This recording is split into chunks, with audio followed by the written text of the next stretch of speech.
ঈদগাহ ময়দানের কর্তৃপক্ষের পক্ষ থেকে সবাইকে ঈদের শুভেচ্ছা। ঈদ মোবারক। ঈদ মোবারক। আমি সংক্ষিপ্ত দুই একটা কথা বলবো, তারপরে আমাদের যেহেতু মসজিদ সম্পর্কে আমাদের সবাই ধারণা আছে, এখানে আমরা প্রথম থেকে যেভাবে কার্যক্রম চালাচ্ছি সেটার অব্যাহত আছে, ধারাবাহিকতা বজায় থাকবে ইনশাল্লাহ। আমাদেরকে মানে ছোট্ট একটা বিষয়, এটা জ্ঞান না, জাস্ট হচ্ছে আমি মনে হচ্ছে যে এটা আমাদের সবাই বলা উচিত এবং মনে করে দেওয়া উচিত।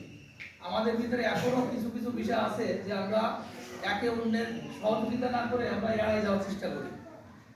যদি কারো ভুল থাকে আমি অনুরোধ করবো, আমার যদি ভুল থাকে তাহলে আমাকে একটা সাইড করে বলে দেবে যে তোমার এটা ভুল হচ্ছে, এটা সংশোধন করা উচিত, তাহলে আমি পরিবর্তন হবো। সামনে বলবেন না, তাহলে অবমানিত বোধ হতে পারে, এটা সবার ক্ষেত্রে।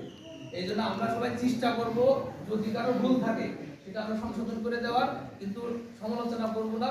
কোনো ধরনের এই মসজিদকে নিয়ে কোনো ধরনের আলাদা কোনো চিন্তা করতে আমরা যাব না। সবাইকে ধন্যবাদ।